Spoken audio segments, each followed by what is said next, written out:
बीड जिल्हा हा ऊसतोड मजुरांचा जिल्हा म्हणून ओळखला जातो। तसं पाहिलं तर राज्य सरकार आणि केंद्र सरकारकडून याच ऊसतोड मजुरांसाठी वेगवेगळ्या कल्याणकारी उपाययोजना राबवण्यात येतात। जेव्हापासून बीडच्या मुख्य कार्यकारी अधिकारी जतीन रहमान हे बीडमध्ये रुजू झाले आहेत तेव्हापासून त्यांनी एक मिशन साथी योजना सुरू केली आहे आणि या योजनेचा उद्देश असा आहे की ऊसतोड मजुरांच्या आरोग्याची विशेष काळजी या मोहिमेच्या अंतर्गत घेण्यात येणार आहे। उपमुख्यमंत्री अजित पवार यांच्या उपस्थितीमध्ये या उपक्रमाचं उद्घाटन बीडमध्ये झालं। त्यानंतर एक आरोग्य कर्मचारी या ऊसतोड मजुरांसोबत असणार आहे। स्वतः जतीन रहमान सर आपल्यासोबत आहेत। सर, काय सांगताल? अजित पवार साहेबांच्या हाताने ह्या उपक्रमाचं उद्घाटन झालं होतं आणि आता सध्या उपक्रमाची स्थिती काय आहे? मिशन साथी आपण ऊसतोड कामगारासाठी रिलीज केलेलं होतं मागच्या महिन्यामध्ये। माननीय पालकमंत्री साहेबांच्या हस्तेने आपण रिलीज केलेलं होतं। मिशन साथी अंतर्गत ऊसतोड कामगारांना जो समोर येणारे विषय आहेत, मेजर विषय आहेत, त्यांच्या कागदपत्राच्या अभावी त्यांना जे काही अनुदान मिळत आहे, सानुग्रह अनुदान मिळत आहेत, फॉर एक्झाम्पल गोपनाथ मुंडे सानुग्रह अनुदान मिळत नाही, त्याचं मेजर रिझन आहे त्यांच्याकडे ID कार्ड नाही आहे। सो कागदपत्राच्या अभावी ऊसतोड कामगारांना बरेच विषय त्यांच्या समोर येत आहेत। सो कागदपत्र आपण उपलब्ध करून देणे ते पहिला प्रायोरिटी म्हणून घेतलेले आहेत। त्याच्या अनुषंगाने 21च्या GR प्रमाणे आपण जिल्हा परिषदच्या संकेतस्थळावर पोर्टलवर आपण कागदपत्र रिलीज करायलासाठी सुविधा उपलब्ध करून दिलेल्या आहेत। ते कॅम्प बेसिसवर आपण करणार आहेत। बीड जिल्ह्याच्या सर्व ऊसतोड कामगारांना ID कार्ड उपलब्ध करून देणे त्याचा उद्देश आहे, जेणेकरून त्यांना पुढील जाऊन काहीतरी अडचण येत असेल तर त्याच्याकडून त्यांचा बेनिफिट मिळू शकतो।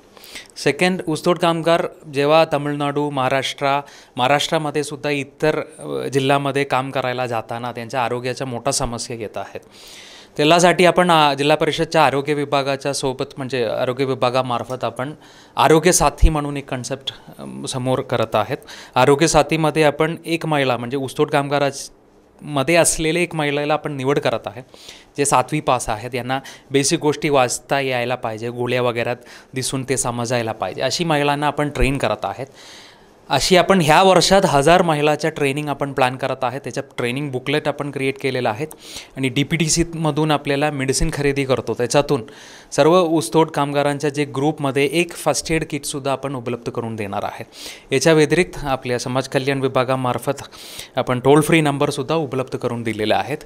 अशी मल्टीफेसेटेड म्हणजे मल्टी डायमेन्शनल अप्रोच आपण करत आहे, जेणेकरून ऊसतोड कामगारांच्या समस्या मागे घ्यायलासाठी आपण प्रयत्न करत आहे। सर, तसं पाहिलं तर बीडमध्ये येण्यासाठी काही अधिकारी धजावत नाहीत, मात्र तुम्ही गेल्या अनेक महिन्यापासून बीडमध्ये काम करतायत, अनेक चांगले उपक्रम तुम्ही बीडमध्ये राबवत आहात, कसं वाटतंय? बीड खूप छान जिल्हा आहेत। बीडमध्ये लोकांचा इतका एनर्जी मला वाटत आहेत, म्हणजे आता राईट डायरेक्शन दिले असेल। आता माननीय पालकमंत्री, माननीय कलेक्टर साहेब, SP साहेब आणि आम्ही सर्व MLA सोबत काम करत आहेत, MP सोबत काम करत आहेत। आम्ही एक डायरेक्शन देत आहोत आणि बीड जिल्हा नक्की पुढे जाईल असं माझा अपेक्षा आहे। I am very happy to be in Beed. बीडच्या प्रगती आपण सोबत करूया। तर निश्चितच आपण पाहिलं हे जतीन रहमान सर, काही घटनांमुळे बीड जिल्ह्याची बदनामी जरी झाली असली तरी यांच्यासारखे अधिकारी बीडमध्ये आता चांगले उपक्रम राबवत आहेत आणि यामुळे निश्चितच येणाऱ्या काळामध्ये बीडचं नाव हे वेगळ्या स्तरावर घेतलं जाईल असं देखील म्हटलं तरी वावगं ठरणार नाही। कॅमेरामन हेमंतसह मी आप्पासाहेब मोहोरकर, लोकाशा TV, बीड।